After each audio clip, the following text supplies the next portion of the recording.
ये तमीज है? क्यों बनाएंगे साहब? बना रहे हैं? नहीं बनाएंगे। आप पैरवी करने आपको कुछ पता है? नहीं पैरवी नहीं। आपका क्या नाम है? कैसर अली। कैसर अली। आपका कौन सा मकान बन रहा है? मकान मेरा नहीं है। मेरा नहीं है तो हटिए, चलिए यहाँ से, चलिए यहाँ से। नेतागिरी कर रहे हो? नहीं, नेतागिरी चलो, चचा है चलो भाई। हमारी। उनको ऐसा अभी चचा हो गए फिर बस्ती के चचा है। चलो यहाँ से। करना ही पड़ेगा। क्या करना पड़ेगा? चलो भाई, अभी उठा के जल्दी जेल डलवा दूंगा कि सारी माफिया की तुम्हारी है। हमारा क्या है ये? भागो यहाँ से, भागो। चलिए चलो, दिमाग खराब हो गया।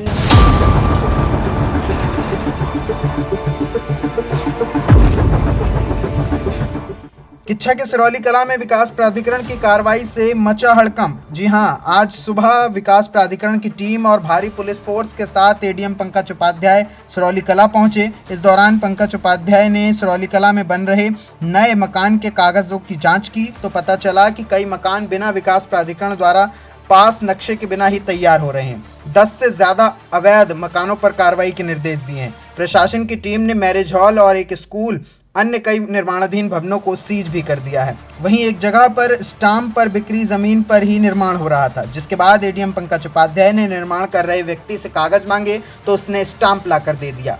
एडीएम के निर्देश के बाद स्टाम्प की बिक्री पर तैयार हो रहे भूखंड की दीवार को गिरा दिया गया। देखिए क्या कुछ कहा है एडीएम पंकज उपाध्याय ने। सिरौली कला में बड़े पैमाने पर जो 3.5 एकड़ की जमीन है उसमें मैं देख पाया मैंने कि सब में प्लाटिंग हुई है। निश्चित तौर पर कुछ प्लाटिंग पुराने भी लग रहे हैं, लेकिन अभी जो हमने 2 गलियों का निरीक्षण किया उसमें करीब 12 मकान रेजिडेंशियल अंडर कंस्ट्रक्शन पाए गए हैं, एक बैंकेट हॉल अंडर कंस्ट्रक्शन पाया गया है, एक कमर्शियल बिल्डिंग अंडर कंस्ट्रक्शन पाई गई और एक स्कूल का 2य तल अंडर कंस्ट्रक्शन पाया गया है। ये प्राधिकरण के लिए भी गंभीर विषय है कि यहाँ पर जेई ने लगातार चालान तो किए हैं, लेकिन वो सील करने में विफल रहे हैं, उसको ध्वस्तीकरण कराने में विफल रहे हैं, निर्माण को रुकवाने में विफल रहे हैं। तो निश्चित तौर पे मैं इसके संबंध में उच्च अधिकारियों से को रिपोर्ट प्रस्तुत करूंगा और उसमें जो भी वैधानिक कार्रवाई की जाएगी। हमारे जो कर्मचारी हैं जिनका फेल्योर रहा है इसमें उनके खिलाफ भी कार्रवाई की जाएगी। दूसरा, अभी मैंने कमर्शियल बिल्डिंग को सील करा दिया है, स्कूल की बिल्डिंग सील हो रही है और बैंकेट हॉल को सील कर रहे हैं। इनको सुनवाई का अवसर देंगे, क्योंकि निजी जमीन है तो इनको अवसर दिया जाएगा पूरा सुनवाई का। उसके बाद भी यदि ये पात्र नहीं पाए जाएंगे तो ध्वस्तीकरण की कार्रवाई की जाएगी।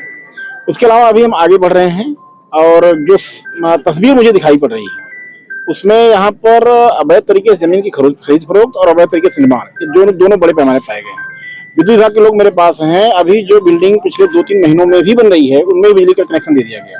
निश्चित तौर पर कहीं न कहीं बिना मांगे स्वीकृत कराए जो बिजली कनेक्शन दिए जा रहे हैं उससे भी अवैध कंस्ट्रक्शन करने वालों को प्रोत्साहन मिल रहा है। तो मैंने उनसे अपेक्षा करी मौखिक रूप से और मैं लिखित रूप में अपेक्षा करूंगा कि जहां तक प्राधिकरण क्षेत्र है वहां पर जब तक मानचित्र किसी स्वीकृत नहीं हो जाता तब तक बिजली कनेक्शन न दिए जाए, क्योंकि कहीं न कहीं वो भी अवैध कंस्ट्रक्शन को बढ़ावा दे रहा है। एक प्रकरण मैंने पाया कि उन्होंने स्टाम्प पर खरीदा था, अभी न्यू ही भरी गई थी, मैंने न्यू को तोड़ दिया है और उनको स्पष्ट कर दिया है 3.5 एकड़ की जमीन आप रजिस्ट्री कराइए, मानचित्र स्वीकृत कराइए, उसके बाद कंस्ट्रक्शन करिए। सभी लोगों से मेरी अपील है मीडिया के माध्यम से कि कहीं पर भी 3.5 एकड़ की जमीन है तो रजिस्ट्री कराइए, दाखिल खारिज कराइए, मानचित्र स्वीकृत कराइए, उसके बाद भी निर्माण कार्य करिए, अन्यथा आपको कार्रवाई का सामना करना पड़ेगा। और अब तो बिजली के कनेक्शन को भी देने के लिए हम अनुरोध कर रहे हैं कि बिजली के कनेक्शन जब तक मानचित्र स्वीकृत न हो तब तक न दिया जाए।